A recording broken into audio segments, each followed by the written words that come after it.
ॿुध थुलियूं टारियूं न पढ़ीस भले थोड़ो वज़न वधे सनियूं सनियूं तो वॾा ईअं कर इन्हनि खे साइड ते रख चीचका जो आहिनि न इहो बाबा हिते रखिजे साइड करे इहो सुकंदा वरी छटंदासीं काठियूं कम जूं ॿुधायो हा काठियूं कम जूं आहिनि हा हिकु परती हा इहो सोलो सोलो कर सोलो कंडो परते अबा हलो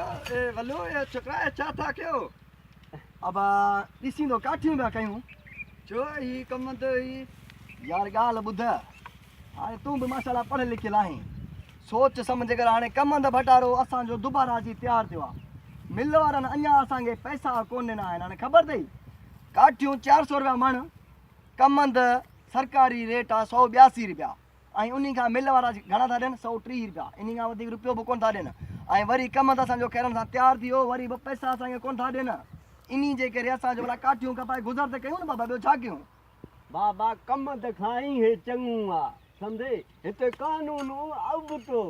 इन जे करे हाणे कणिक हींअर लथी आहे 1000 रुपया पई धिकजे ॿ महीनू पहिरियां 1100 रुपया मूंखे ॿुधा हा काठियुनि खां जेको आहे काठियुनि खां कम त भलो न आहे फसल पोखिजे थो यूरिया DAP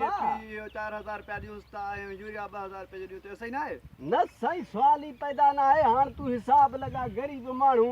इन खां सुठो आहे ही चीचका हिन में छटे ऐं वरी पंहिंजो हुड़ी ठाहे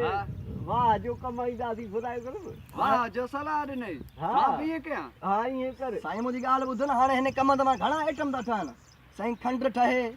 साईं तूतड़ मां चवंदा आहियो बिजली बि ठाहिनि था शराब ठहे स्प्रीट ठहे गत्तो ठहे 8 खां 10 12 आइटम ठहनि था हिन कमंद मां ऐं रेट छा आहे 130 रुपया इहा हाणे हिननि जो अशराफ़त आहे ऐं खंडु 65 रुपया मूंखे ॿुधा हा थो असांजो सड़े 65 रुपया किलो ही मण 130 रुपया मण हू 65 रुपया किलो खंडु ज़ुल्म आहे असां ग़रीबनि था छा आहे अञा वधाईंदा 70-80 रुपए ते खंडु खे आणी त तब्दीली आहे काठियूं घणे में था खपायो 400 रुपया हाणे पोइ मुंहिंजो मूंसां ज़ुल्म आहे पोइ हा कम त कढ हींअर चीचका तयार आहिनि बसि ठका कराई चीचका ॿुधाई हुड़ियूं हल बाबा बिस्मिल्लाह कर अल्लाह हर भरी